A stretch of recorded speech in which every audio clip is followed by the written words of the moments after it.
Dreamer's Edge Podcast is recorded by a studio audience.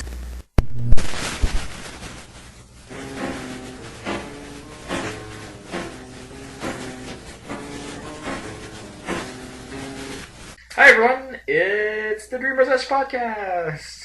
Woo! Yay! Hi, I'm Cass. I'm an English editor with the Lex Digital Studios. Hi, I'm Bill. I'm a computer engineer with Octasic. And I'm Dimitri, a movie critic for AskMen.com and webmaster of thedreamersedge.com. So, in the last episode we discussed the television grid up to Thursday, and we're going to continue our discussion by talking about the desk slots. Woohoo! Fridays this fall, 8 o'clock ABC, Super Nanny. I actually like Super Nanny as a reality TV show. I mean, I don't watch it because I don't watch reality TV, but as a reality TV show, I think that one's pretty okay. I mean, it shows incompetent parents how to be a competent parent. Yeah. The only problem is that I always have huge doubts about whether or not they're going to follow these teachings in the long run. If they weren't doing that before, I mean, Mm-hmm. are they going to be able to maintain I mean, that? unless they do regular checkups, like we're going to check up with you every 3 months to see how things are going, which I find unlikely that they have that much follow through. And it's also, especially since the parents don't have exactly the same goodwill as the contestants in Biggest Loser, they're really stubborn. They really don't follow. They go like, "Oh, you're full of it," and you're like, "What are you doing?" You know? They probably do it on purpose to get conflict. Maybe, but at the same time, like, really, you want to come off as that, unaware, that you don't have that sort of self-reflexivity where you can actually look at your behavior and realize that this is having a really negative impact on your family. Because what happens a lot of times is that there's two parents, right? There's one parent that calls Super Nanny, and there's one parent that resents the other parent for calling and resents the Super Nanny. And usually the parent that resents is usually the worst one of the two, you know? And there are a lot of times the nannies end up doing patchwork. It's almost kind of tragic where the nanny kind of realizes that, you know what, there's nothing to do, but I gotta make sure that kid doesn't get abused as much as he's getting abused right now. There's one where the father keeps taking all his frustrations on the boy because he loves the daughters. And awful things like the kid is watching TV and the father feels like watching TV now, so he kicks the kid out and the daughters show up. And so he starts playing with the daughters in the living room in front of the TV and the kid's kind of stuck outside, kind of throwing a ball to himself, you know? Usually men can yes, I understand maybe perhaps being more protective of your girls and wanting to be around them and foster their growth, but what's going on with the boy? I know, and so the nanny kept trying to make him realize that, and he would not have it. And so what the nanny ended up doing is kind of constructing rituals for the mother to have with the boy. He had son-mother time, and it was completely an artificial patch to make up for the fact that the father just will not even talk to the boy. That is awful. What kind of parent does that? A bad one. Yeah. So it's kind of Super Nanny. I think it's not a bad show in the context of they actually are doing good work. It's not like Survivor where it's just conniving and a horrible thing. But it's always kind of tragic because a lot of times you don't feel that they manage to get through and you kind of feel sorry for these children. Moving on from that tragic note on ABC to 9 o'clock with Ugly Betty, which I guess is basically coming to an end unless they can manage to stretch themselves out to a 5th season. Why would it be coming to an end? Because it's on Friday night. Yeah, exactly. It's the death slot. Did you hear him? Yeah. So essentially, these are the shows that will not be here the next season. Well, essentially, yeah, it's a bit of explanation why I call it the death slot. Is people don't watch shows on Fridays and Saturdays for the obvious reasons that, we go out on Fridays and Saturdays. Yeah. You know, kind of rolling his eyes there, Yeah, and again, you find that The Big Bang Theory not an accurate portrayal, is it? Yeah, but that's where networks put their shows to die, honestly, is, when Terminator moved from Monday to Friday, we're like, it's slowly going to die. What about Dollhouse? They started on Friday. Yeah, no, it's because they don't have an enormous amount of faith in it. Yeah. So what were we talking about? Ugly Betty. Yeah. Well, I'm guessing that they're going to have a complete season at least because they're so close to syndication. I'm willing to bet ABC is going to let them have it. Yes. And then that will wrap it up for them. Yeah, I never watched that show. Never got into it. It's based on the Spanish version. I didn't watch it myself. My boyfriend was the one. He watched one episode of Ugly Betty. We watched it together, and he's like, "This isn't as funny as the Spanish one," and then changed the channel. But it is funnier than the German one. So. There's a German one? Yeah, the franchise has been spread all over the world. Wow. How do you know? Huh? You've watched? Yeah, it shows on some of my channels because I have satellite. Oh, That okay. explains it. He's so worldly. Yeah. And he speaks Strahman. I do. He's a charmer, ladies. Moving on, ABC 10 o'clock 2020, season 32. Well, it's an old reliable. It's lost a lot of its credibility, back in the day when they had Hugh Downs, at least, to kind of ground the series. But is it 2020 that's lost credibility or just Barbara Walters? Could be Barbara Walters. Well, I think its news shows in general have lost a lot of it. Well, it's become very tabloid now. Yeah. They're taking their lead from shows like TMZ. Well, it's because people don't watch real news anymore. So, I mean, they don't have a choice. If they want to keep attracting listeners, they need to change what they're doing. But it makes for bad news. Well, And storylines. Barbara Walters, who started off as a pioneer in journalism, she's grown very reactionary. Yeah, she's taken a huge downward slope. Yeah. I still like Hugh Downs, though. I remember, right after 9/11, where Barbara Walters declared that America has no allies, just like the day that Canada offered its support, and actually the rest of the world as well. I mentioned Canada because that's where we're from. Mm-hmm. And, she got quite a few emails going like, what are you talking about? And her answer to that is like, well, I was talking hyperbolically, frankly. I don't understand why people don't understand that. And it's like, because you're a journalist and you should have more integrity than that. That's why Barbara Walters. But whatever. Yeah. Moving on, we move on to CBS. 8 o'clock Ghost Whisperer, which has been on Fridays. Well, it started on Yeah, Fridays. from the beginning. Yeah, but that's because it's about dead people. No, it actually started out as a replacement for Joan of Arcadia. Yeah. And it was a natural transition with that kind of stairway to heaven kind of feel to it. Yeah. She's reuniting people. Lots of tears are shed. Their skepticism is easily overcome for whatever reason. It's kind of like Medium, but not as good, so it's on Friday. Yeah. So, Yeah, and you get to see Jennifer Love Hewitt in numerous negligees for no apparent reason. So, for people who like that sort of thing, there you go. I like that sort of thing. I still don't watch your show. I thought this show was going to end after season 1, and yet it keeps on going strong. Well, maybe not strong, but it keeps on going. But that's the thing with the Friday Death slot, is that you don't need that high ratings to go on, because if you catch anything resembling an audience, you're doing well enough for that slot. So. Yeah, and Ghost Whisperer has certainly proved that. Yeah. 9 o'clock, funny that you mentioned Medium. They have now brought Medium to Fridays. I know, it's just to flag up just how one is a ripoff of the other. Yeah. But I guess we can say that this is probably going to be Medium's last season, I wouldn't mind seeing it, as so. they made the change. So, And they've reached syndication. yeah. Yep. I mean, it had a good run, and definitely a much better series than Ghost Whisperer if you're interested in the idea of using senses that are still not well understood. But one thing, I actually resent Ghost Whisperer a lot less than I do Medium. Probably. Because Medium claims to be based on a true story. And I'm like, on what planet? Come on. Well, it's kind of confusing. Aren't they both loosely, because I know Ghost Whisperer, because I worked on commentaries, claim to be following, again, a real person's experiences. Same with Medium. But yeah, that's the problem I have with both shows is I'm a skeptic, and I don't have any problem at all with fantasy shows that do this. Yeah. I mean, if they don't present themselves as being possible or like reality, even like Fringe where they frame it in the real world and all that, that's fine. I don't mind. But these shows seem to be saying it's real, which I have a problem with. So that right there, I'm never going to watch them. Yeah, but I find Ghost Whisperer, like, okay, it's silly, but, let's say you believe in that stuff. She has adventures, blah, blah, blah. She helps people, blah, blah, blah. Medium, she's actually doing crime solving and helping prosecution. I was like, I'd like to see the jury that goes like, she had a vision. I don't convict the guy. I have to admit, that is a major. I prefer never to see that jury personally. Yeah. Anyway, moving on. 10 o'clock numbers. Another, Friday stay. Yeah, well, that's a mainstay. That one is one of those rare, solid performers on Friday. One of the first of the gimmick cops. This is a cop who uses math. Dubious math, poorly applied math, by the way. Yeah, like, that was one of the first things. I am not a math person. I'm the first to admit that. But even I'm like, there are some serious flaws here. One of the occasional contributors to dreamersedge.com for the readers who visit frequently is Nicolas. He's a doctor in mathematics and physics and astronomy, not astrology.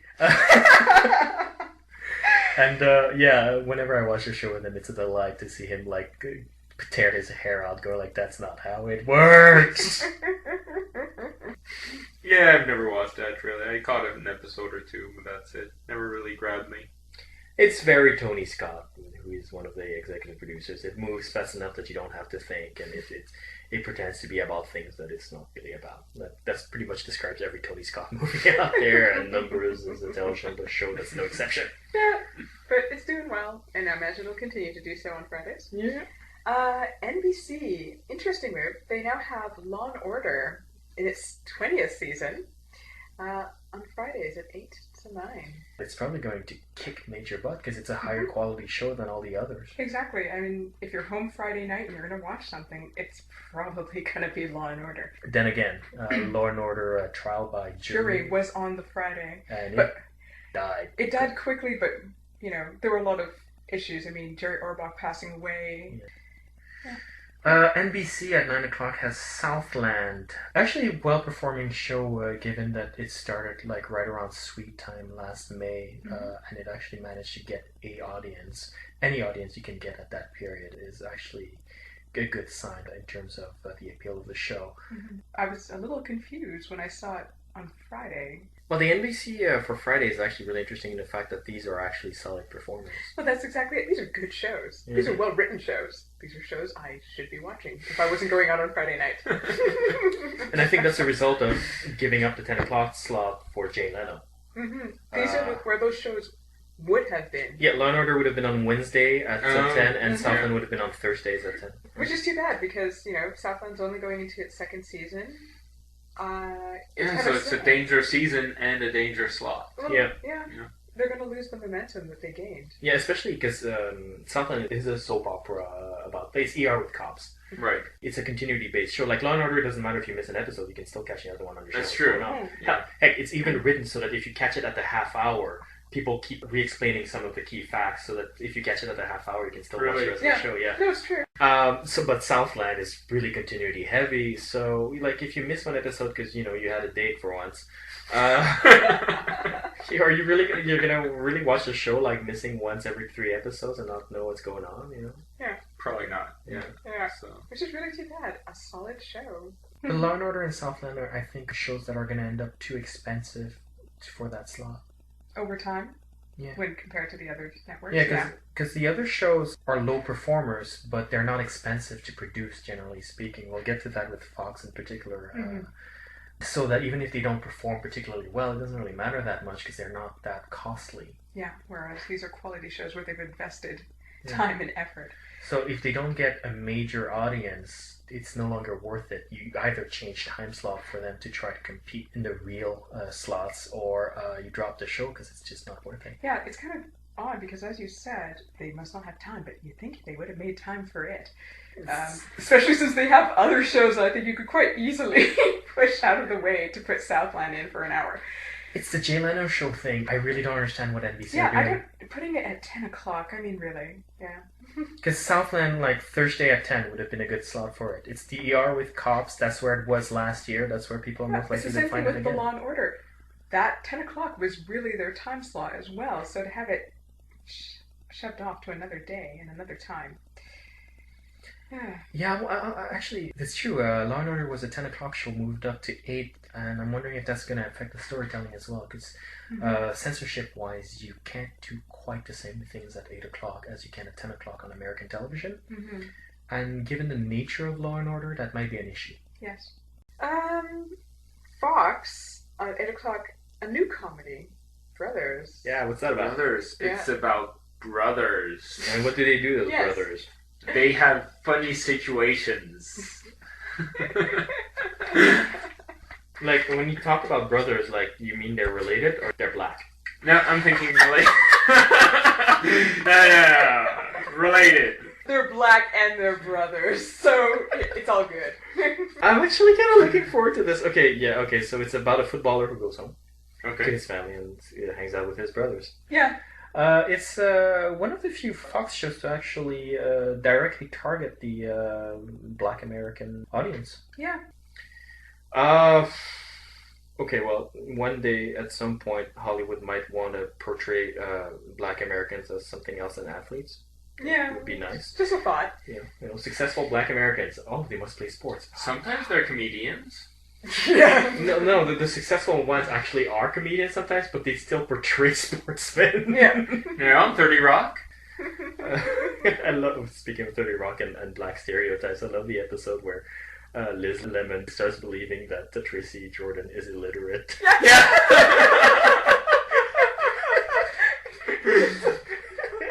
But back to Brothers, it's got Carl Weathers in it. For that reason alone, I might check it out. Which one is he? Rocky's nemesis. Oh, yeah. Apollo. Yeah, it took an awfully long time. Like I could see him thinking, and I'm like, oh wait, I won't say anything. That's right, Apollo, like the theater. Continuing the black theme, very nice, very nice. 8:30. You've got season 4 of Till Death on Fox. Yeah, That still exists? Yeah, that still exists. it's still there. Not for long. I was expecting it to end after half a season. Well, exactly. Well, it keeps getting shuffled around. It's been on several different days at different times. So, yeah. I'm expecting it to die soon, though. Well, exactly.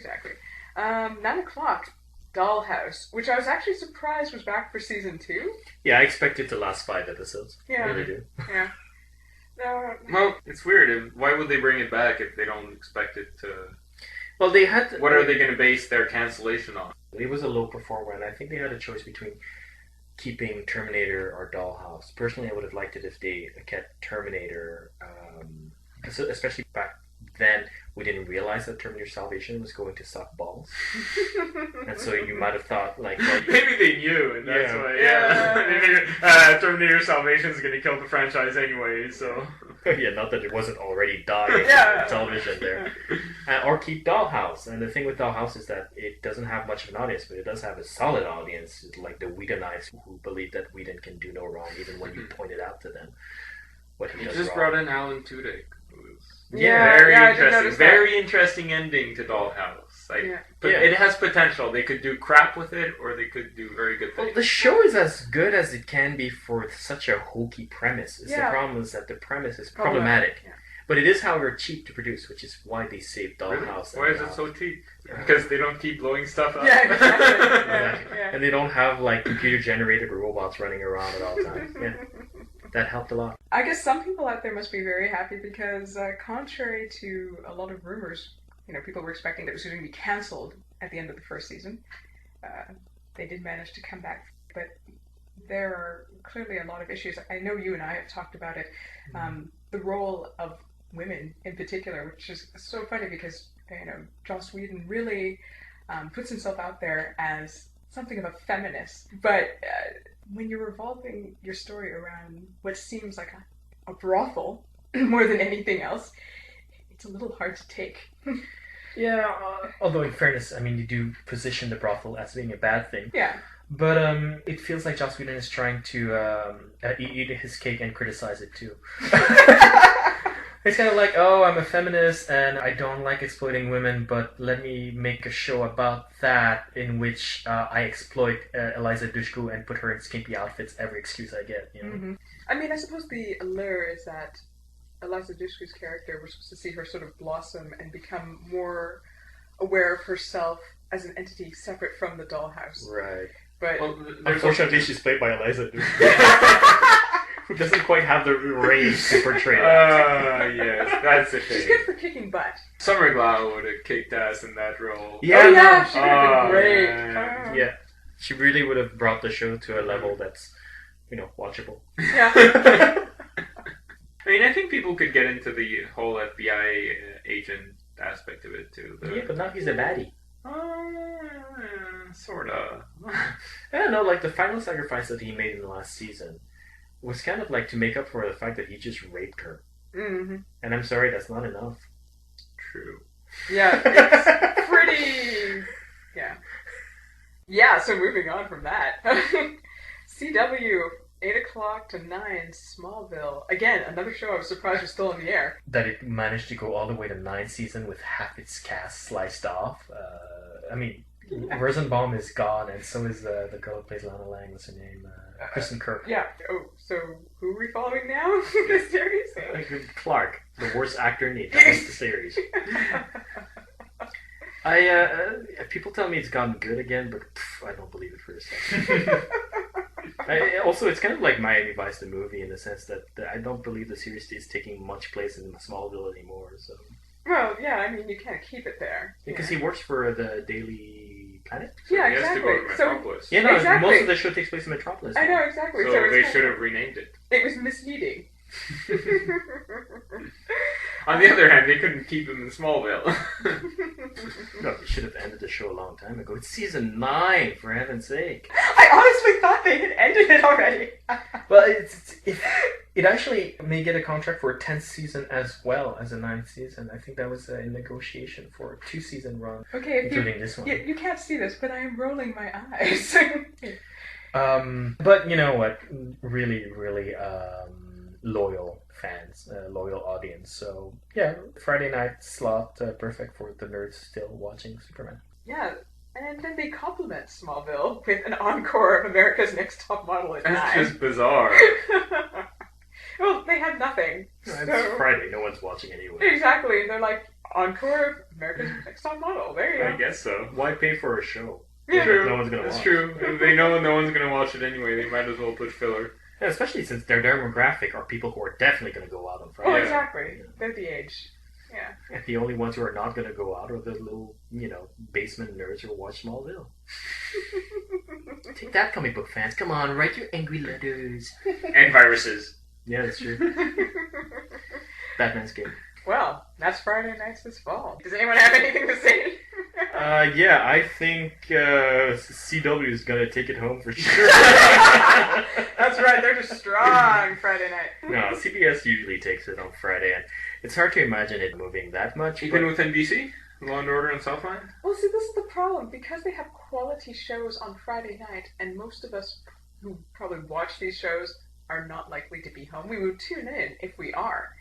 But at least with CBS, they have shows that have managed to survive the Friday night slot with both Ghost Whisperer True. and Numbers. I feel a little sad for Law and Order and Southland. I think Law and Order will survive it because, Oh, again, no continuity. I think Southland Mhm. is just there to die. Exactly. Yeah, it was a strong performance. I don't know what NBC's thinking with that. Yeah, well, like you said, it's because they've given up their 10 o'clock slot. Where Yeah, these dramas would go. Where are they gonna put it? I'd have to look at the grid again, but what do they have on BC usually? Maybe on Tuesday, make The Biggest Loser a little bit shorter, Yeah, Mhm. I suppose they could do that. Oh wow, that's actually significant that they put more faith in Law and Order Special Victims Unit as they do the original Law and Order, come to think of it. Yeah. Yeah, because they put that on Wednesday.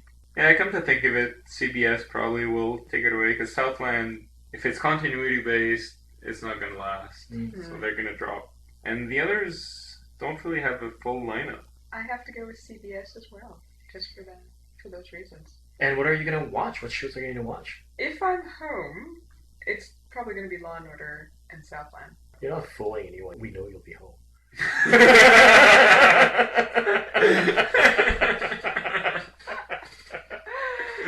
And then what about yourself? Let's see. I think I'm definitely gonna give Dollhouse a chance. A few episodes at least to see what they do with their season ender. Mhm. Nothing else really. It's time to move on to our own little mainstay on the death slot. The Electric Boogaloo Factory.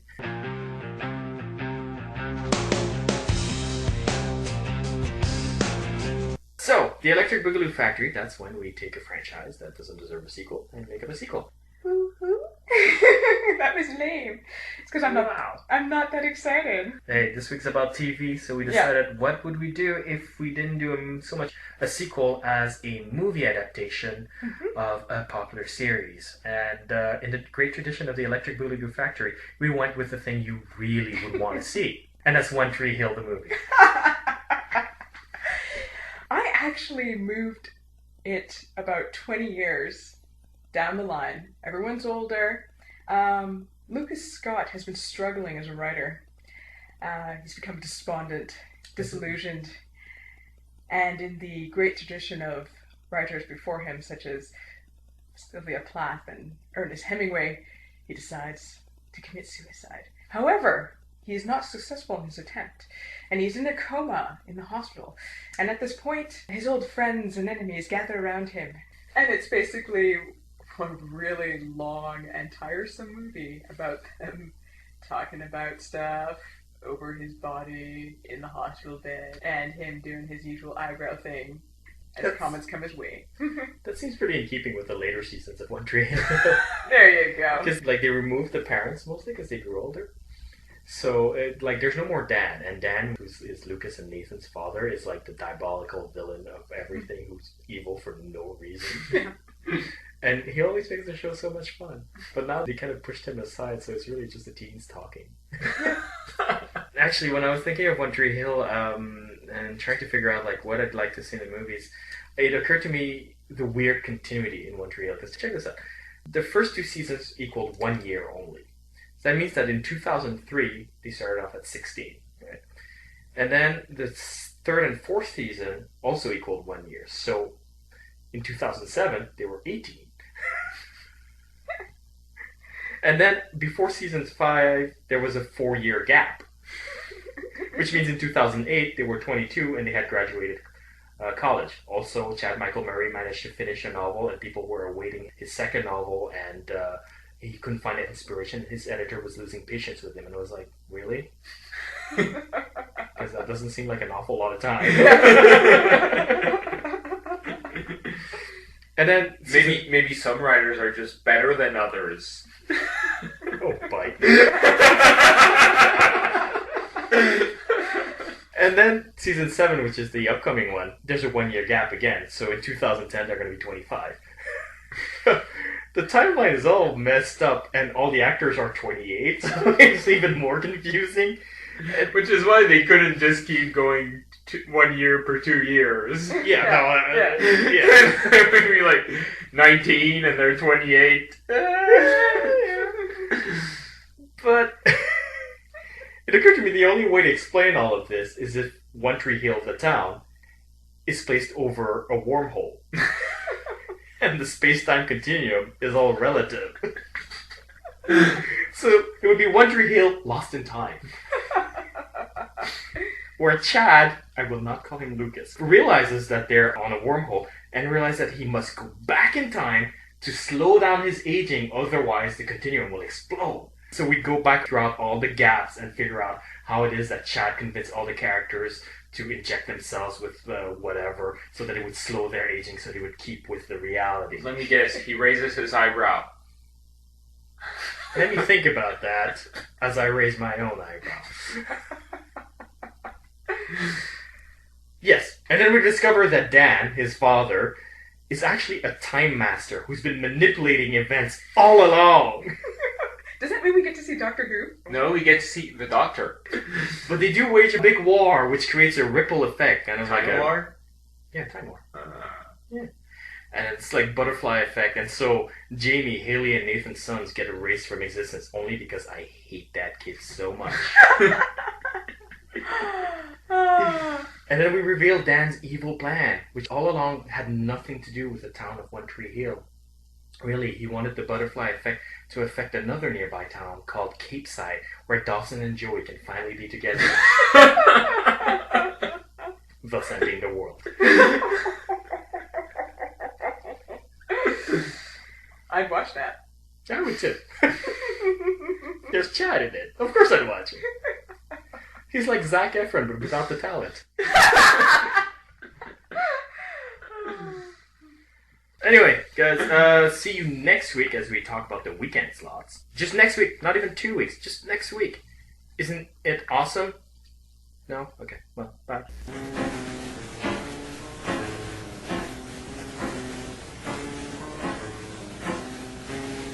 Oh, I forgot to plug in the mic.